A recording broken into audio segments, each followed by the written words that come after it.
ಯೇಸುವೆ ಸ್ತೋತ್ರ, ಯೇಸುವೆ ವಂದನೆ. ಆತ್ಮೀಯ ಸಹೋದರ ಸಹೋದರಿಯರೇ, ಸಾಧಾರಣ ಕಾಲದ 17ನೆಯ ಭಾನುವಾರದ ಸುವಾರ್ತೆಯ ಧ್ಯಾನಕ್ಕೆ ಸ್ವಾಗತ, ಸುಸ್ವಾಗತ. ಯೇಸು ಕ್ರಿಸ್ತರ ನಾಮದಲ್ಲಿ. ಇಂದು ಜುಲೈ 28. ನಾವು ಪ್ರಾರ್ಥಿಸೋಣ. ಸ್ತುತಿಗಳ ಮಧ್ಯೆ ವಾಸಿಸುವ ತಂದೆಯಾದ ದೇವರೇ, ನಿಮ್ಮ ನಾಮಕ್ಕೆ ಅನಂತ ಕೋಟಿ ಸ್ತುತಿ ಸ್ತೋತ್ರ ವಂದನೆಗಳನ್ನು ಸಲ್ಲಿಸುತ್ತೇನೆ ಪ್ರಭುವೆ. ಈ ದಿನ ನಾನು ಸಾರಲಿರುವ ಈ ಸುವಾರ್ತೆ ಅರ್ಥೈಸುವಂತೆ, ಗ್ರಹಿಸುವಂತೆ ಬೇಕಾದ ಪವಿತ್ರಾತ್ಮರ ಜ್ಞಾನವನ್ನು ನನಗೂ ನನ್ನ ಜನರಿಗೂ ಕರುಣಿಸು.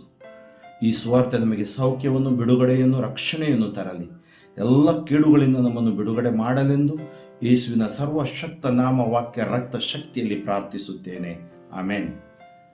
ಅರಸರುಗಳ 2ನೆಯ ಗ್ರಂಥದಿಂದ ವಾಚನ. ಅಧ್ಯಾಯ 4, ವಾಕ್ಯಗಳು 42ರಿಂದ 44. ಒಂದು ದಿನ ಬಾಳ್ ಶಾಲಿಷಾ ಊರಿನ ಒಬ್ಬ ವ್ಯಕ್ತಿ 20 ಜವೆಗೋದಿಯ ರೊಟ್ಟಿಗಳನ್ನು, 1 ಚೀಲ ತುಂಬ ಹಸಿ ತೆನೆಗಳನ್ನು ಪ್ರಥಮ ಫಲದ ಕಾಣಿಕೆಯಾಗಿ ತೆಗೆದುಕೊಂಡು ಬಂದು ದೈವ ಪುರುಷನಿಗೆ ಸಮರ್ಪಿಸಿದನು. ಎಲೀಷನು ತನ್ನ ಸೇವಕನಿಗೆ, ಇದನ್ನು ಜನರಿಗೆ ಕೊಡು, ಅವರು ಊಟ ಮಾಡಲಿ ಎಂದು ಹೇಳಿದನು. ಅದಕ್ಕೆ ಅವನು, ಇಷ್ಟನ್ನು 100 ಮಂದಿಗೆ ಹೇಗೆ ಬಡಿಸಲಿ ಎಂದನು.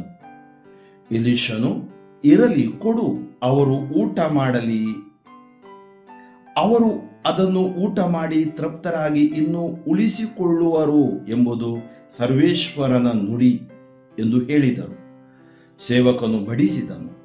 ಸರ್ವೇಶ್ವರನು ನುಡಿದಂತೆಯೇ ಜನರು ಊಟ ಮಾಡಿ ತೃಪ್ತರಾಗಿ ಇನ್ನೂ ಉಳಿಸಿಕೊಂಡರು. ಕೀರ್ತನೆ. ಶ್ಲೋಕ. ಎಲ್ಲರ ಕೋರಿಕೆಗಳನ್ನು ಈಡೇರಿಸುವವನು ನೀನು ಪ್ರಭು. ಕೀರ್ತನೆ 145. ಪ್ರಭು, ನಿನ್ನನ್ನು ಸ್ತುತಿಸುವುದು ಸೃಷ್ಟಿ ಎಲ್ಲವೂ, ಕೊಂಡಾಡುವುದು ನಿನ್ನನ್ನು ಭಕ್ತ ಸಮೂಹವು, ಪ್ರಸಿದ್ಧಪಡಿಸುವುದು ನಿನ್ನ ರಾಜ್ಯದ ಮಹತ್ವವನ್ನು, ವರ್ಣಿಸುವರವರು ನಿನ್ನ ಶಕ್ತಿ ಸಾಮರ್ಥ್ಯಗಳನ್ನು. ಎಲ್ಲರ ಕೋರಿಕೆಗಳನ್ನು ಈಡೇರಿಸುವವನು ನೀನು ಪ್ರಭು. ಎಲ್ಲ ಜೀವಿಗಳ ಕಣ್ಣು ಪ್ರಭು ನಾಟಿವೆ ನಿನ್ನ ಕಡೆಗೆ. ಕಾಲ ಕಾಲಕ್ಕೆ ಕೊಡುವೆ ಆಹಾರವನ್ನು ಅವುಗಳಿಗೆ. ಎಲ್ಲ ಜೀವಿಗಳಿಗೆ ನೀ ಕೈ ನೀಡುವವನು, ಎಲ್ಲರ ಕೋರಿಕೆಗಳನ್ನು ಈಡೇರಿಸುವವನು. ಎಲ್ಲರ ಕೋರಿಕೆಗಳನ್ನು ಈಡೇರಿಸುವವನು ನೀನು ಪ್ರಭು. ಪ್ರಭುವಿನ ಮಾರ್ಗ ಧರ್ಮಸಮ್ಮತ, ಆತನ ಕಾರ್ಯವೆಲ್ಲ ಪುನೀತ. ಹತ್ತಿರ ಇಹನು ಪ್ರಭು ಕರೆಯುವವರೆಲ್ಲರಿಗೆ, ಯಥಾರ್ಥವಾಗಿ ಆತನನ್ನು ಅರಸುವವರಿಗೆ. ಎಲ್ಲರ ಕೋರಿಕೆಗಳನ್ನು ಈಡೇರಿಸುವವನು ನೀನು ಪ್ರಭು. ಪೌಲನು ಎಫೆಸರಿಗೆ ಬರೆದ ಪತ್ರದಿಂದ ವಾಚನ. ಅಧ್ಯಾಯ 4, ವಾಕ್ಯಗಳು 1ರಿಂದ 6. ಸಹೋದರರೇ, ಪ್ರಭುವಿನ ಸೇವೆಯ ನಿಮಿತ್ತ ಸೆರೆಯಾಳಾಗಿರುವ ಪೌಲನಾದ ನಾನು ನಿಮ್ಮಲ್ಲಿ ಭಿನ್ನವಿಸುವುದು ಏನೆಂದರೆ, ದೇವರ ಕರೆಗೆ ಅನುಗುಣವಾಗಿ ಯೋಗ್ಯ ಬಾಳುವೆ ನಡೆಸಿರಿ. ಯಾವಾಗಲೂ ದೀನ ದಯಾಳತೆ, ವಿನಯಶೀಲತೆ ಹಾಗೂ ಶಾಂತಿ ಸಮಾಧಾನ ಉಳ್ಳವರಾಗಿರಿ. ಪರಸ್ಪರ ಪ್ರೀತಿಯಿಂದಲೂ ಸಹನೆಯಿಂದಲೂ ವರ್ತಿಸಿರಿ. ಪವಿತ್ರಾತ್ಮರಿಂದ ಉಂಟಾಗುವ ಐಕ್ಯತೆಯನ್ನು ಕಾಪಾಡಿಕೊಳ್ಳಲು ಆಸಕ್ತರಾಗಿರಿ. ಅದು ನಿಮ್ಮನ್ನು ಸಮಾಧಾನದಲ್ಲಿ ಬಂಧಿಸುವುದು. ನೀವೆಲ್ಲರೂ ಒಂದೇ ಶರೀರಕ್ಕೆ ಸೇರಿದವರು, ಒಬ್ಬರೇ ಪವಿತ್ರಾತ್ಮರನ್ನು ಪಡೆದವರು, ಒಂದೇ ನಿರೀಕ್ಷೆಗಾಗಿ ಕರೆ ಹೊಂದಿದವರು.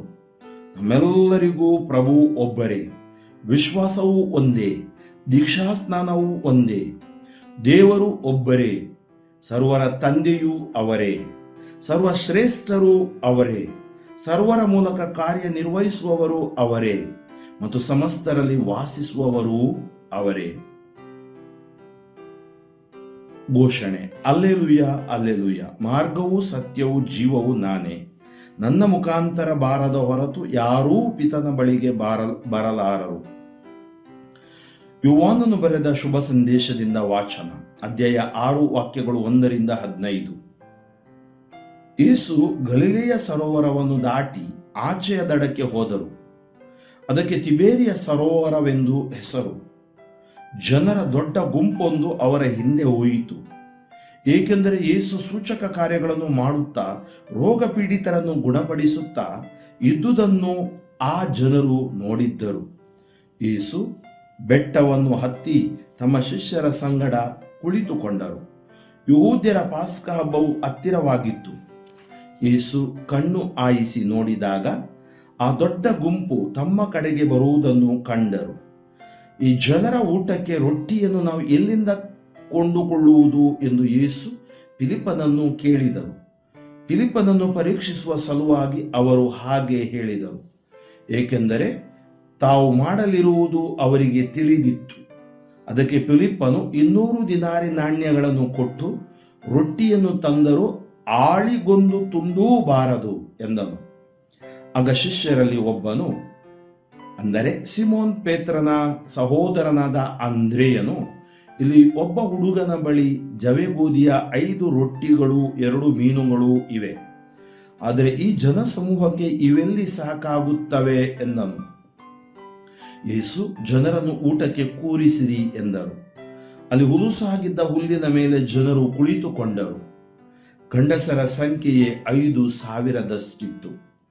ಯೇಸು ರೊಟ್ಟಿಗಳನ್ನು ತೆಗೆದುಕೊಂಡು ದೇವರಿಗೆ ಸ್ತೋತ್ರವನ್ನು ಸಲ್ಲಿಸಿ ಕುಳಿತಿದ್ದ ಜನರಿಗೆ ಅವುಗಳನ್ನು ಹಂಚಿದರು.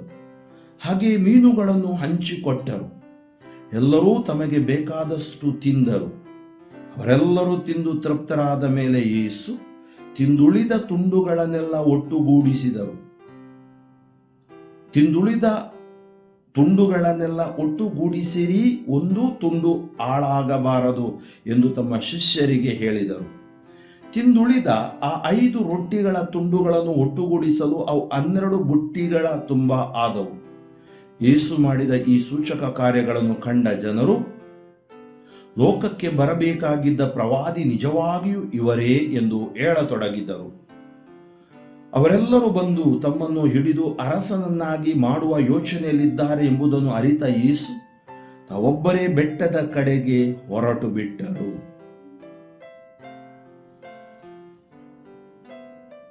ಪ್ರಭು ಯೇಸುವಿನಲ್ಲಿ ಆತ್ಮೀಯ ಸಹೋದರ ಸಹೋದರಿಯರೇ, ಇವತ್ತು ನಾವು ಆಲಿಸಿದ ಶುಭ ಸಂದೇಶ ಮೊದಲನೇ ವಾಚನ, ಹೇಗೆ ದೇವರು ಜನರಿಗೆ ನೀಡುತ್ತಾರೆ, ಹೇಗೆ ದೇವರು ಜನರ ಕೊರತೆಗಳನ್ನು ನೀಗಿಸುತ್ತಾರೆ.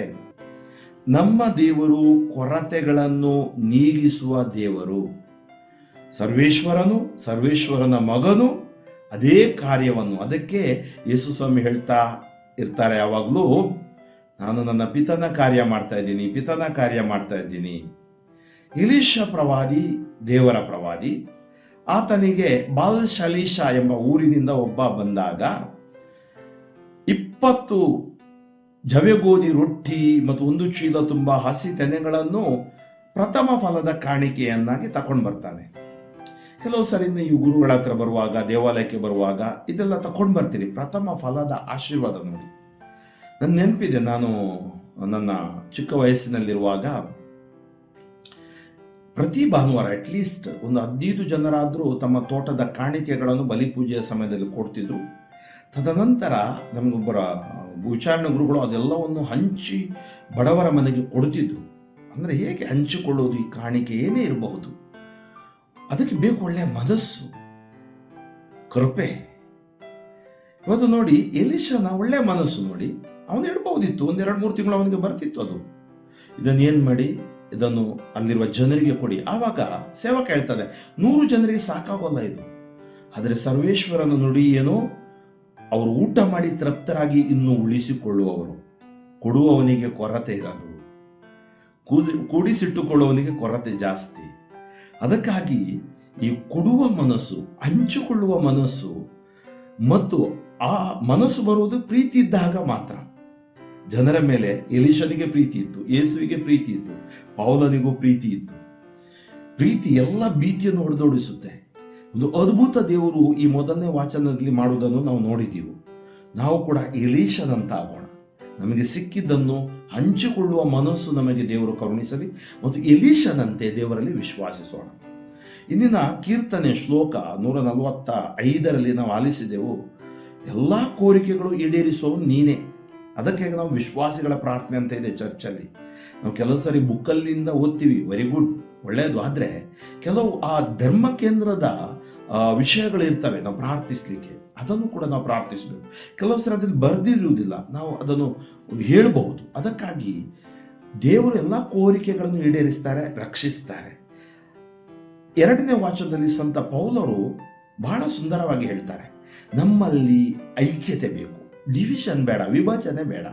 ನಮಗೆ ಒಬ್ಬರೇ ಪ್ರಭು, ಒಬ್ಬರೇ ಒಂದೇ ವಿಶ್ವಾಸ, ಒಂದೇ ದೀಕ್ಷಾ ಸ್ನಾನ. ನಾವೆಲ್ಲರೂ ಆತನಿಗಾಗಿ ನಮಗೆ ಕರೆ ನೀಡಿದ್ದಾರೆ. ಈ ಕರೆಯಲ್ಲಿ ನಾವು ಆ ಕರೆಗೆ ಯೋಗ್ಯವಾಗಿ ಬಾಳಬೇಕು. ನೋಡಿ, ಒಳ್ಳೆಯ ಮನಸ್ಸು ಕರೆಗೆ ಯೋಗ್ಯವಾಗಿ ಬಾಳುವುದು, ಪ್ರೀತಿಸುವ ಮನಸ್ಸು ಕರೆಗೆ ಯೋಗ್ಯವಾಗಿ ಬಾಳುವುದು, ಸಂಸ್ಕಾರದಲ್ಲಿ ಜೀವಿಸುವುದು ಕರೆಗೆ ಯೋಗ್ಯವಾಗಿ ಬಾಳುವುದು, ಆಜ್ಞೆಗಳ ಪ್ರಕಾರ ಜೀವಿಸುವುದು ಕರೆಗೆ ಯೋಗ್ಯವಾಗಿ ಬಾಳುವುದು.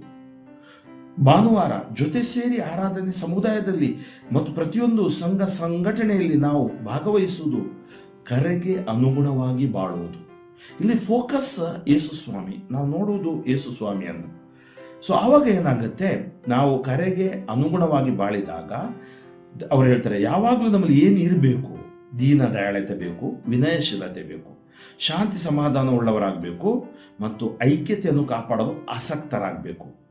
ಆವಾಗ ಪವಿತ್ರಾತ್ಮರಿಂದ ಉಂಟಾಗುವ ಆ ಐಕ್ಯತೆ ನಿಮ್ಮಲ್ಲಿ ಇದ್ದಾಗ ಸಮಾಧಾನದಲ್ಲಿ ನೀವಿರುವಿರಿ. ಒಂದೇ ಶರೀರಕ್ಕೆ ಸೇರಿದವರು. ಆದ್ದರಿಂದ ನಮ್ಮಲ್ಲಿ ಭೇದ ಭಾವ, ಪಕ್ಷಪಾತ ಬೇಡ. ಅದಕ್ಕಾಗಿ ಯೇಸು ಸ್ವಾಮಿ ಮತ್ತು ಎಲೀಷ ಕೂಡ ಸೇರ್ತಾರೆ. ಈ ಒಂದು ಧರ್ಮ ಕೇಂದ್ರದಲ್ಲಿರ್ಬೋದು, ಒಂದು ಧರ್ಮಕ್ಷೇತ್ರ, ನಾವೆಲ್ಲರೂ ಪ್ರಭುವಿನ ಪ್ರಜೆಗಳಾಗಿದ್ದೀವಿ, ಯೇಸುವಿನ ಸಹೋದರರಾಗಿದ್ದೀವಿ. ನಿಜ, ಅವರ ದೇವರ ಪ್ರಜೆಗಳಾಗಿದ್ದೀವಿ. ಅದಕ್ಕಾಗಿ ಆ ಒಬ್ಬರೇ ದೇವರು, ಒಂದೇ ವಿಶ್ವಾಸ, ಒಂದೇ ದೀಕ್ಷಾ ಸ್ನಾನ ಪಡೆದ ನಾವು, ಒಂದೇ ನಮ್ಮ ಸರ್ವಶಕ್ತ ದೇವರ ಆಶ್ರಯದಲ್ಲಿರುವ ನಾವು, ಅವರ ಜೊತೆಗೆ ನಾವು ಜೀವಿಸಿದಾಗ ಅವರು ನಮ್ಮಲ್ಲಿ ಕಾರ್ಯವನ್ನು ಮಾಡ್ತಾರೆ, ಯಶಸ್ಸನ್ನು ಕೊಡ್ತಾರೆ. ಇನ್ನಿನ ಶುಭ ಸಂದೇಶದಲ್ಲಿ ನಾವು ನೋಡಿದೆವು, ಯೇಸು ಸ್ವಾಮಿ ಸುವಾರ್ತೆ ಸಾರುವಾಗ ಬೆಟ್ಟದ ಮೇಲೆ 5,000 ಪುರುಷರು, ಅಂದರೆ 5,000 ಅವರ ಕುಟುಂಬಸ್ಥರು, ತಂದೆ ತಾಯಿ ಇತರರು ಅಥವಾ ಮಕ್ಕಳು ಎಲ್ಲ ಸೇರಿದಾಗ ಒಂದು 10,000 ಜನ ಇರಬಹುದು. ಯಾಕಂದರೆ ಅದೊಂದು ದೊಡ್ಡ ಕನ್ವೆನ್ಷನ್. ಯಾಕಂದರೆ ಯೇಸುವಿನ ಜನಪ್ರಿಯತೆ ಅಷ್ಟು ಇತ್ತು. ಆದರೆ ಏನಾಯಿತು, ಸುವಾರ್ತೆ ಬೋಧಿಸಿ ಅವರಿಗೆ ಇನ್ನು ಅಲ್ಲಿ ಶಾಪಿಗೆ ಹೋಗ್ಲಿಕ್ಕೆ ಆಗೋಲ್ಲ, ಮನೆಗೆ ಹೋಗಿ ಇವರು ಇನ್ನು ತಯಾರಿಸಲಿಕ್ಕೆ ಕಷ್ಟ. ಆವಾಗ ಯೇಸು ಸ್ವಾಮಿ ಸುವಾರ್ತೆ ಮಾತ್ರವಲ್ಲ, ಇನ್ನೊಂದು ರೀತಿಯಲ್ಲಿ ಅವರಿಗೆ ಭೋಜನವನ್ನು ಕೂಡ ನೀಡ್ತಾರೆ. ಅನೇಕ ಬಜಿಲಿಕಾಗಳಲ್ಲಿ, ಪುಣ್ಯಕ್ಷೇತ್ರಗಳಲ್ಲಿ ನೀವು ನೋಡಿದ್ದೀರಿ, ಹೆಚ್ಚಿನದಾಗಿ ಅಲ್ಲಿ ನವೇನ ಪ್ರಾರ್ಥನೆಗಳಿದ್ದಾಗ ದೂರದಿಂದ ಬಂದ ಜನರಿಗೆ ಭೋಜನದ ವ್ಯವಸ್ಥೆಯನ್ನು ಕೂಡ ಮಾಡ್ತಾರೆ. ಅದು ಕೂಡ ಒಂದು ಸೇವೆ. 5,000 ಜನರಿಗೆ ಗುಣಪಡಿಸುವುದರಲ್ಲಿ ನಾವಲ್ಲಿ ಕೂಡ ಒಂದು ಕೊಡುಗೆ ಇರಬಹುದು. ಆ ಸೇವೆ, ಅದರ ಮೂಲಕ ಜನರು ಆಶೀರ್ವಾದಗೊಳ್ತಾರೆ, ನಮಗೆ ಆಶೀರ್ವಾದ ಸಿಗುತ್ತೆ. ಆದ್ದರಿಂದ ಆತ್ಮೀಯರೇ, ಯೇಸು ಸ್ವಾಮಿ ಫಿಲಿಪ್ಪನ ಹತ್ರ ಕೇಳ್ತಾರೆ. ಫಿಲಿಪ್ಪನಿಗೆ ಆ ಲೊಕ್ಯಾಲಿಟಿ, ಆ ಏರಿಯಾ ಬಗ್ಗೆ ಪರಿಸ್ಥಿತಿ ಗೊತ್ತಿತ್ತು. ಇಷ್ಟು ಜನರಿಗೆ ನಾವು ಊಟ ಕೊಡೋಣ ಅಂತೇಳಿ. ಆವಾಗ ಫಿಲಿಪ್ಪ ಹೇಳ್ತಾನೆ, ಸ್ವಾಮಿ 200 ದಿನಾರಿ, ಅಂದರೆ ಅದೊಂದು ದೊಡ್ಡ ಮೊತ್ತ, ಅಷ್ಟು ಮೊತ್ತ ಕೊಟ್ಟು ತಂದ್ರೂ ಒಂದು ತುಂಡು ಸಿಗ್ಲಿಕ್ಕಿಲ್ಲ. ಅಂದರೆ ಅಲ್ಲಿರುವ ಜನಸಂಖ್ಯೆ ನೋಡಿ. ದೇವರಿಗೆ ಅಸಾಧ್ಯವಾದದ್ದು ಯಾವುದೂ ಇಲ್ಲ. ದೇವರಿಗೆ ಗೊತ್ತು, ಯೇಸುವಿಗೆ ಗೊತ್ತು ತಾನು ಅದ್ಭುತ ಮಾಡ್ತೀನಿ ಅಂತೇಳಿ. ಆದರೆ ಫಿಲಿಪ್ಪನನ್ನು ಅವರು ಪರೀಕ್ಷಿಸಿದರು. ಅನೇಕ ಬಾರಿ ದೇವರು ನಮ್ಮನ್ನು ಪರೀಕ್ಷಿಸ್ತಾರೆ. ನಾವು ಅವರಲ್ಲಿ ಹೊಂದಿಕೊಂಡು, ಫಿಲಿಪ್ಪ ಹೇಳ್ಬೋದಿತ್ತು, ಕಾನಾ ನಗರದಲ್ಲಿ ಫಿಲಿಪ್ಪ ಕೂಡ ಇದ್ದ, ಹೇಳ್ಬೋದಿತ್ತು, ಅಲ್ಲಿ ಕಾನಾ ನಗರದಲ್ಲಿ ಅದ್ಭುತ ಮಾಡಿದ ದೇವರು ನಿಮಗೆ ಇದೇನು ಸ್ವಾಮಿ, ನೀವು ಮಾಡಿ ನಿಮಗೆ ಸಾಧ್ಯ. ಹೇಗೆ ಎಜೆಕಿಯೇಲ್ ಪ್ರವಾದಿ ಹೇಳಿದ, ದೇವ ನಿಮಗೆ ಸಾಧ್ಯ, 37ನೇ ಅಧ್ಯಾಯದಲ್ಲಿ ನಿಮಗೆ ಸಾಧ್ಯ. ಆದರೆ ಅವನು ಕ್ಯಾಲ್ಕುಲೇಷನ್, ಲೆಕ್ಕಾಚಾರ ಸ್ಟಾರ್ಟ್ ಮಾಡಿದ. ಆದರೆ ಇನ್ನೊಬ್ಬ ಇದ್ದ, ಆ ಪೇತ್ರನ ಸಹೋದರ ಅಂದ್ರೆಯ ನೋಡಿದ ಒಬ್ಬ ಹುಡುಗನಂತ 5 ಜವೆ ಗೋಧಿ ಮತ್ತು 2 ಮೀನು ಇತ್ತು. ನೋಡಿ, ನೋಡುವುದಿದೆಯಲ್ಲ, ತಾಯಿ ಮರಿಯಮ್ಮ ಕೊರತೆಗಳನ್ನು ನೋಡಿದರು. ಈ ಕೊರತೆಗಳನ್ನು ನೋಡಿದ ಅಂದ್ರೆಯ ಕೂಡ, ಅವನು ಈಗ ಸೈಪ್ರಸ್ ದೇಶಕ್ಕೆ ನೀವು ಹೋದಾಗ ಅಲ್ಲಿ ಆತನ ಶ್ರೈನ್, ಪುಣ್ಯಕ್ಷೇತ್ರ ಇದೆ. ಅನೇಕ ಆಶೀರ್ವಾದಗಳು ಆತನ ಮೂಲಕ ಯೇಸು ಸ್ವಾಮಿ ಕೊಡ್ತಾ ಇದ್ದಾರೆ. ಇಲ್ಲಿ ಈತನ ಒಂದು ಒಳ್ಳೆಯ ಗುಣ, ಆ ಹುಡುಗನ ಹತ್ರ 5 ನೋಡಿದ್ದು, ಒಬ್ಸರ್ವೇಷನ್. ಆ ಹುಡುಗನ ಹತ್ರ ಹುಡುಗ ತಂದು ಯೇಸುವಿನ ಕೈಯಲ್ಲಿ ಇಟ್ಟ. ಪಾಪ ಅವನು ಪಿಕ್ನಿಕ್ ಅಂತೇಳಿ ತಕೊಂಡು ಬಂದಿದ್ದ, ಅದನ್ನು ಯೇಸುವಿನ ಕೈಯಲ್ಲಿ ಇಟ್ಟ. ಯಾವಾಗ ನೀವು ಯೇಸುವಿನ ಕೈಯಲ್ಲಿ ಇಡ್ತೀರೋ, ಅದು ಚಿಕ್ಕದಿರಲಿ ದೊಡ್ಡದಿರಲಿ, 10ರಲ್ಲಿ 1 ಭಾಗ ಇರಲಿ, ನಾನು ಕೊಟ್ಟವರಿಗೆ ಕೊರತೆ ಇಲ್ಲದುದನ್ನು ನನ್ನ ಜೀವನದಲ್ಲಿ ನೋಡಿದ್ದೀನಿ. ಕೊಡದೇ ಇರುವವರು ಕೂಡ ಕೊರತೆಯಲ್ಲಿ ಬಾಳುವುದನ್ನು ನೋಡಿದ್ದೀನಿ. ಇದು ಕೊಡುವುದು ಅಂದರೆ ಹೆಸರಿಗಾಗಿ ಅಲ್ಲ, ಕ್ರಿಸ್ತನಿಗಾಗಿ, ದೇವರಿಗಾಗಿ. ಇದು ದೇವರ ಯೋಚನೆ. ಹಂಚಿ ಬಾಳಿದಾಗ ದೇವರು ಇನ್ನೂ ಕೊಡ್ತಾರೆ. ನಮಗೆ ಎಲ್ಲ ವರಗಳು ಬರುವುದು ಮೇಲಿಂದಲೇ. ಇವತ್ತು ನೋಡಿ, ನಾನು ಸ್ವಾರ್ಥ ಸಾರ್ತಾ ಇದ್ದೀನಿ. ಈ ಸ್ವಾರ್ಥ ಜ್ಞಾನ ಕೊಡೋದು ದೇವರು, ಫ್ರಾಂಕ್ಲಿನ್ ಶಕ್ತಿ, ಫ್ರಾಂಕ್ಲಿನ್ ಪ್ರತಿಭೆ ಅಲ್ಲ. ನಾನು ಅಟ್ಲೀಸ್ಟ್ ನನ್ನ ಟೈಮ್ ಯೇಸುವಿಗೆ ಕೊಡಲಿಕ್ಕೆ ನಾನು ಪ್ರಯತ್ನ ಮಾಡಬೇಕು. ಇಲ್ಲದ ನಾನು ಟೈಮ್ ಕೊಡೋದಿದ್ರೆ ಕಷ್ಟ. ಅದಕ್ಕೆ ಎಲ್ಲ ರಂಗದಲ್ಲೂ ಕೊಡೋದು ಕೇವಲ ದುಡ್ಡು ಮಾತ್ರ ಅಲ್ಲ, ಪ್ರೀತಿ ಇರಬಹುದು, ಅಥವಾ ನಮ್ಮ ಸೇವೆ ಇರಬಹುದು, ವಿವಿಧ ರೀತಿಯಲ್ಲಿ ನಾವು ಕೊಡೋದು ಸಾಧ್ಯ. ಅದಕ್ಕಾಗಿ ಯೇಸು ಸ್ವಾಮಿಯ ಕೈಯಲ್ಲಿಟ್ಟಾಗ ಅದ್ಭುತ ನಡೀತಾ ಇದೆ. ನಿಮ್ಗೆ ಗೊತ್ತು, ಎಲ್ಲರೂ ಊಟಕ್ಕೆ ಕೂತ್ಕೊಳ್ತಾರೆ, ಆಮೇಲೆ 12 ಬುಟ್ಟಿಗಳು ತುಂಬ ಉಳಿಯುತ್ತವೆ. ಯೇಸು ಸ್ವಾಮಿ ಒಂದು ಮಾತು ಹೇಳ್ತಾರೆ, ಹಾಳು ಮಾಡಬೇಡಿ. ಅನೇಕರಿಗೆ ಒಂದು ಅಭ್ಯಾಸ ಇದೆ, ಆಹಾರವನ್ನು ಹಾಳು ಮಾಡೋದು, ಬಿಸಾಡೋದು, ತಟ್ಟೆಯಲ್ಲಿ ಜಾಸ್ತಿ ತಗೊಳ್ಳೋದು, ಇದೆಲ್ಲ ಪಾಪ. ಏಕೆಂದರೆ ಅನ್ನ ಡಸ್ಟ್ಬಿನ್ನಲ್ಲಿ ಬಿದ್ದ ದೇವರನ್ನು ನಾವು ಅಲ್ಲಿ ಹಾಕಿದ್ದೀವಿ. ಎಷ್ಟೋ ಮಂದಿ ಹಸಿವಿನಿಂದ ನರಳ್ತಾರೆ. ಅದಕ್ಕಾಗಿ ನಾವು ಯಾವುದೇ ರೀತಿಯ ಅನ್ನ, ಆಹಾರ ಇರ್ಬೋದು, ಭೋಜನ ಇರ್ಬೋದು, ಹಾಳು ಮಾಡಬಾರ್ದು. ಅಥವಾ ಬೈಬಲ್ ಹೇಳುತ್ತೆ, ಗ್ಲಟನಿ, ಮಿತಿ ಮೀರಿ ಕೂಡ ನಾವು ಭೋಜನ ಮಾಡಬಾರ್ದು, ನಮ್ಮ ಜೀವನ ಹಾಳು ಮಾಡಬಾರ್ದು. ಅದರಿಂದ ಇವತ್ತು ಒಂದು ಒಳ್ಳೆಯ ಸಂದೇಶ, ಸ್ಪಷ್ಟ ಸಂದೇಶ. ಯೇಸು ಸ್ವಾಮಿ ಆ ಜನರಿಗೆ ಒಂದು ದೊಡ್ಡ ಅದ್ಭುತ ಮಾಡ್ತಾರೆ. ತದನಂತರ ಅವರು ಅದ್ಭುತದ ತಿರುಳು ನೋಡದೆ ಅವರು ಯೇಸುವನ್ನು ನೋಡಿ ಯೇಸುವಿಗೆ ರಾಜನನ್ನಾಗಿ, ಅರಸನನ್ನಾಗಿ ಮಾಡಲು ಯೋಚನೆ ಮಾಡ್ತಾರೆ. ಅಲ್ಲಿಂದ ಯೇಸು ದೂರ ಹೋಗ್ತಾರೆ. ಯೇಸು ಅರಸ ಆಗೋದು ಬೇಡ, ಅವರು ಯಾವಾಗಲೇ ದೇವರ ಪುತ್ರ, ದೇವರಾಗಿದ್ದಾರೆ, ಅವರು ಅರಸರಾಗಿದ್ದಾರೆ. ಯಾರು ಅರಸ ಮಾಡೋದು, ಟೈಟಲ್ ಕೊಡೋದು ಬೇಡ ಅವರಿಗೆ.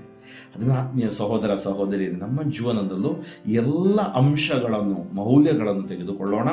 ನಾವು ಹಂಚಿ ಬಾಳೋಣ, ಪ್ರೀತಿಸಿ ಬಾಳೋಣ, ಸೇವೆ ಮಾಡಿ ಬಾಳೋಣ, ಸಮಾಧಾನದಿಂದ ಬಾಳೋಣ, ಐಕ್ಯತೆಯಲ್ಲಿ ಬಾಳೋಣ, ಅನ್ಯೋನ್ಯತೆಯಲ್ಲಿ ಬಾಳೋಣ. ಒಂದು ದಿನ ಸ್ವಾಮಿಯ ರಾಜ್ಯಕ್ಕೆ ನಾವು ಕೂಡ ಸೇರೋಣ. ಆಮೇಲೆ ಸರ್ವಶಕ್ತ ಕರುಣಾಳು ತಂದೆ, ನಿಮ್ಮ ನಾಮಕ್ಕೆ ಅನಂತ ಕೋಟಿ ಸ್ತುತಿ ಸ್ತೋತ್ರ ವಂದನೆಗಳನ್ನು ಸಲ್ಲಿಸುತ್ತೇನೆ ಪ್ರಭು. ಈ ದಿನ ನಿಮ್ಮ ಸ್ವಾರ್ಥೆಯನ್ನು ನಾನು ಸಾರಿದ್ದೇನೆ. ಈ ಸ್ವಾರ್ಥ ಆಲಿಸಿದ ಎಲ್ಲರ ಮೇಲೆ ನಿಮ್ಮ ಆಶೀರ್ವಾದ ಇಳಿದು ಬರಲಿ.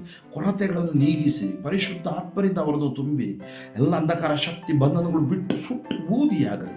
ವಿಶ್ವದಲ್ಲಿರುವ ಜನರ ಮೇಲೆ ಯಾವ ಕೊರತೆಗಳಲ್ಲಿದ್ದಾರೆ, ಅಥವಾ ಒಳ್ಳೆಯ ಸಂಬಂಧಗಳು ಬಂದಿಲ್ಲ, ಯುವಕ ಯುವತಿಯರಿಗೆ ಅವ್ರ ಜೀವನದಲ್ಲಿ ಸೆಟ್ಲ್ ಆಗೋದು, ಉದ್ಯೋಗ, ನಿರುದ್ಯೋಗದಲ್ಲಿರೋರಿಗೆ ಉದ್ಯೋಗ, ಆ ಸಾಲ ಸೋಲದಲ್ಲಿ ಬಿಡುಗಡೆ, ಆಸ್ಪತ್ರೆ ಜೀವನ ಹೊರಡ್ತಿರೋರಿಗೆ ಸೌಖ್ಯ, ಎಲ್ಲ ICU, MICU, NICU, ವೆಂಟಿಲೇಟರ್ ಕೋಮದಲ್ಲಿರೋರಿಗೆ ಬಿಡುಗಡೆ, ಅನಾಥರಿಗೆ ನೀವು ರಕ್ಷೆಯಾಗಿ ಬನ್ನಿ, ವೃದ್ಧಾಪ್ಯದಲ್ಲಿರೋರಿಗೆ ಆಶೀರ್ವಾದವಾಗಿ ಬನ್ನಿ ಸ್ವಾಮಿ. ಯಾರೆಲ್ಲ ಪ್ರಾಣ ಕಳ್ಕೊಂಡಿದ್ದಾರೆ ಆ ಕುಟುಂಬ ಸಮಾಧಾನದ ಆತ್ಮವಾಗಿ ಬನ್ನಿ ಯೇಸುವೆ. ಅವರೆಲ್ಲರ ಆತ್ಮಕ್ಕೆ ಶಾಂತಿ ಕರುಣಿಸಿರಿ. 38 ವರ್ಷ ಕುರಿಬಾಗಿ ಮುಟ್ಟಿದ ಯೇಸು, ಸತ್ತ ಲಾಸ ಜೀವ ಕೊಟ್ಟ ಯೇಸು, ಕುರುಡರಿಗೆ ದೃಷ್ಟಿದಾನ, ಕಿವುಡರಿಗೆ ಆಲಿಸುವ ಶಕ್ತಿ ಕೊಟ್ಟ ಯೇಸು ನಾಮದಲ್ಲಿ ಪ್ರಾರ್ಥಿಸುತ್ತೇನೆ. ಸರ್ವಶಕ್ತ ದೇವರಾದ ಪಿತಾ, ಸುತ ಮತ್ತು ಪವಿತ್ರಾತ್ಮರು ನಿಮ್ಮನ್ನು ಆಶೀರ್ವದಿಸಲಿ. ಫಾದರ್ ಫ್ರಾಂಕ್ಲಿನ್ ಡಿಸೂಜಾ, ಶಿವಮೊಗ್ಗ ಧರ್ಮಕ್ಷೇತ್ರ, ನನಗಾಗಿಯೂ ನನ್ನ ಸ್ವಾರ್ಥ ಸೇವೆಗಾಗಿಯೂ ಪ್ರಾರ್ಥಿಸಿರಿ. ಆಮೇನ್.